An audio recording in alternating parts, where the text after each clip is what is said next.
Assalamualaikum warahmatullahi wabarakatuh. Perkenalkan, saya Azarifah. Di sini saya akan memaparkan tentang manajemen sarana dan prasarana pendidikan. Yang pertama itu ada konsep dasar manajemen sarana dan prasarana. Konsep dasar manajemen sarana dan prasarana merupakan bagian yang menentukan efisiensi dan efektivitas manajemen sarana dan prasarana yang didasari oleh ketentuan-ketentuan dan peraturan yang berlaku. Atas dasar itu dirasa perlu akan adanya kesatuan pandangan baik menurut arah atau tujuan maupun menurut ruang lingkup manajemen sarana dan prasarana khususnya di lingkungan Departemen Pendidikan. Next, ada pengertian manajemen sarana dan prasarana. Sarana sendiri adalah semua benda atau barang yang berfungsi sebagai pendukung atau penunjang secara langsung pelaksanaan kegiatan dalam organisasi. Sarana dalam bidang pendidikan dapat berupa alat atau peralatan kantor, perabotan, dan media pendidikan. Alat kantor seperti komputer, mesin hitung, alat-alat tulis, dan sebagainya. Perabotan seperti kursi, meja, lemari, dan sebagainya. Media pendidikan seperti alat peraga, papan tulis, alat-alat laboratorium, buku teks, dan sumber-sumber belajar lainnya.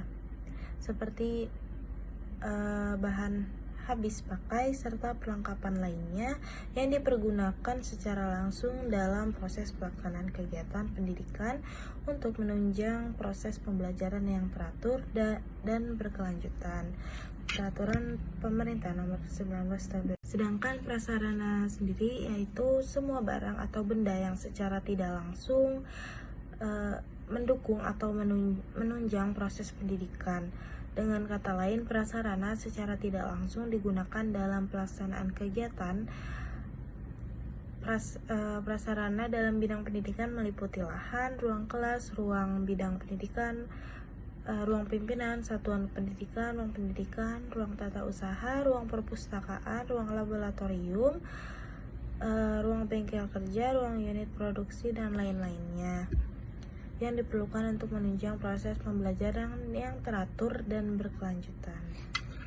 Jenis-jenis sarana dan prasarana pendidikan sesuai dengan fungsinya sebagai alat pendukung atau penunjang pelaksanaan kegiatan dalam rangka pencapaian tujuan organisasi khusus di bidang pendidikan, maka sarana dan prasarana yang diperlukan tersebut diklasifikasikan atau dikelompokkan. Uraian berikut akan membahas masing-masing jenis sarana dan prasarana. Yang pertama itu ada barang tidak bergerak, biasanya disebut dengan barang tetap, yaitu semua barang yang menurut sifat, penggunaan, dan kedudukannya tidak dapat dipindah-pindahkan dari suatu tempat ke tempat lainnya, seperti tanah, baik yang digunakan untuk pembangunan, taman, perkebunan, dan lain-lain. Lalu yang kedua itu ada barang bergerak, yaitu semua barang yang menurut sifat dan penggunaannya dapat dipindah-pindahkan dari sesuatu tempat ke tempat lainnya, seperti alat-alat kantor, perabotan, alat peraga, media pendidikan, buku, dan alat besar lainnya. Nah, barang tidak bergerak ini dikelompokkan lagi menjadi dua, yaitu barang habis pakai. Yang dimaksud dengan barang habis pakai adalah barang apabila dipergunakan baik zat unsur maupun secara lainnya akan susut atau hilang. Lalu ada barang tidak habis pakai, yaitu barang yang apabila dipergunakan tidak mengalami pengurangan baik zat maupun komponen lainnya sehingga dapat dipergunakan secara berulang-ulang dan masa atau waktu penggunaannya cukup panjang, seperti mesin kantor, perabotan kantor dan sekolah, peralatan mobilitas, peralatan komunikasi, dan sebagainya. Next, yaitu ada mekanisme manajemen sarana dan prasarana.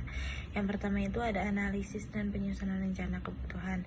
Analisis kebutuhan adalah upaya yang dilakukan untuk mengetahui dan mengidentifikasi secara tepat terhadap sarana dan prasarana yang dibutuhkan dalam pelaksanaan kegiatan. Lalu yang kedua itu ada pengadaan. Pengadaan merupakan upaya yang dilakukan untuk merealisasikan atau mewujudkan sarana dan prasarana yang dibutuhkan sesuai dengan rencana yang telah disusun, baik melalui pembelian, hibah, hadiah, menyewa, dan sebagainya. Lalu yang ketiga itu ada penyimpanan, yaitu kegiatan yang dilakukan untuk menampung barang milik atau kekayaan negara atau unit kerja berdasarkan hasil dari pengadaan pada tempat dan atau wadah tertentu yang biasa disebut dengan gudang dengan mempedomani aturan dan ketentuan yang berlaku.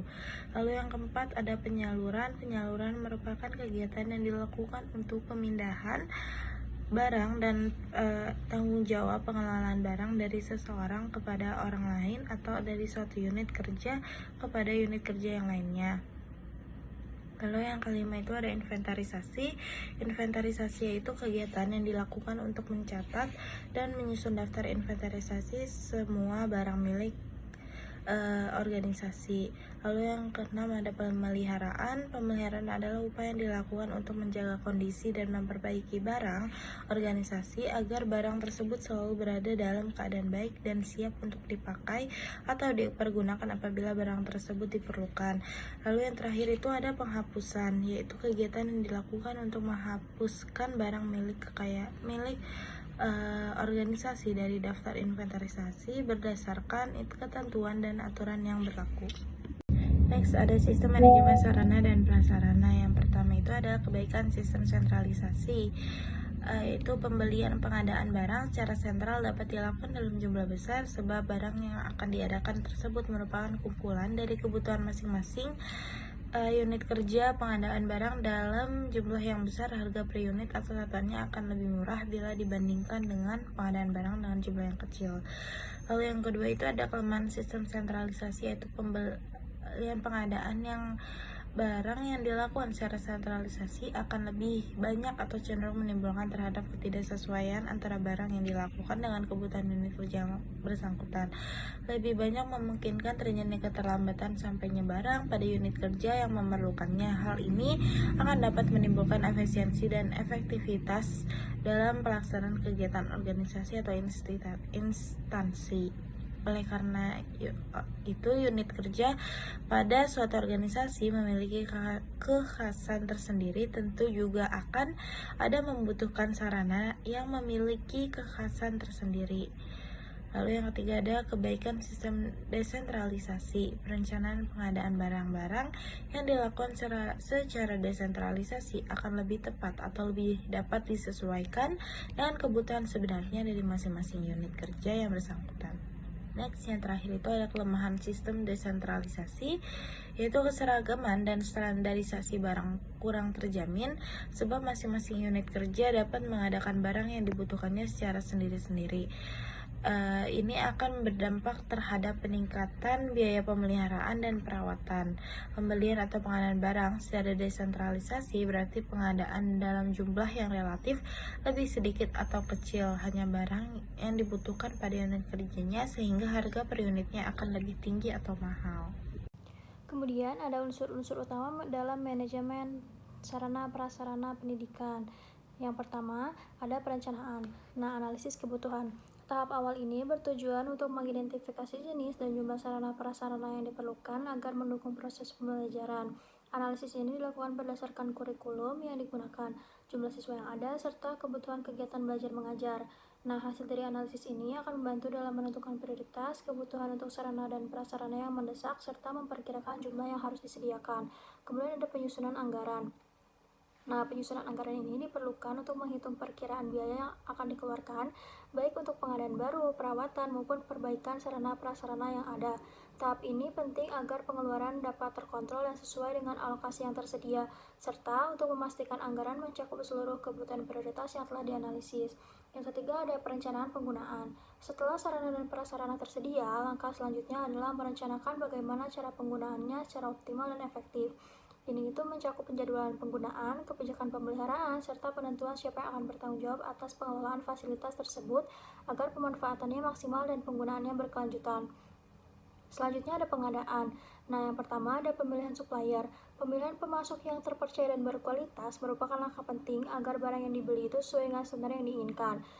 Proses pemilihan supplier ini biasanya dilakukan dengan mengevaluasi kualitas, reputasi, harga, serta layanan purna jual yang ditawarkan oleh calon pemasok. Yang kedua ada proses pengadaan. Pengadaan ini dilakukan sesuai prosedur peraturan yang berlaku, termasuk aturan dari pemerintah atau instansi yang terkait.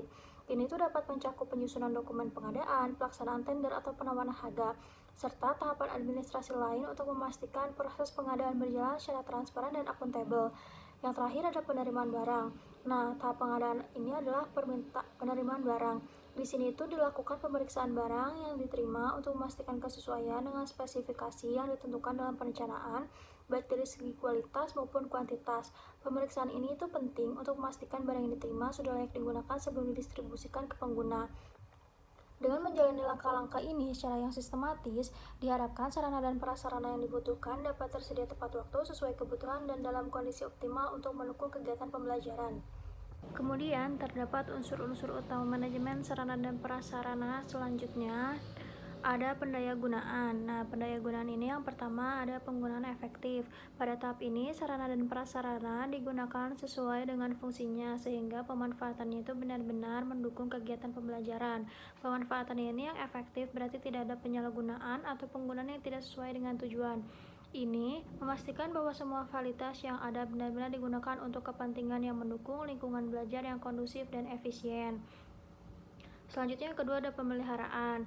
Nah, pemeliharaan ini atau perawatan dilakukan secara rutin untuk menjaga kondisi sarana dan prasarana agar selalu dalam keadaan baik dan layak pakai. Pemeliharaan ini mencakup pemeriksaan kondisi, pembersihan, perbaikan kecil jika diperlukan, dan pemantauan agar masa pakai sarana dan prasarana ini bisa diperpanjang. Dengan pemeliharaan yang teratur, resiko kerusakan dapat meminimalkan dan biaya perbaikan besar dapat ditekan. Kemudian yang ketiga itu ada evaluasi penggunaan. Nah, ini itu dilakukan untuk menilai efektivitas penggunaan serta sarana prasarana. Hal ini bertujuan untuk mengetahui apakah sarana dan prasarana itu telah memberikan dampak yang diharapkan dan telah dimanfaatkan secara optimal. Berdasarkan evaluasi ini dapat diidentifikasi jika ada kebutuhan tambahan, pengaturan ulang, atau perbaikan dalam pola pemanfaatannya. Yang keempat, ada pengawasan. Nah, yang pertama itu ada monitoring, kegiatan pemantauan secara berkala terhadap kondisi sarana dan prasarana. Ini itu bertujuan untuk mengetahui situasi dan kondisi fasilitas secara real time, sehingga bisa segera diambil tindakan jika ditemukan kerusakan atau penggunaan yang tidak sesuai.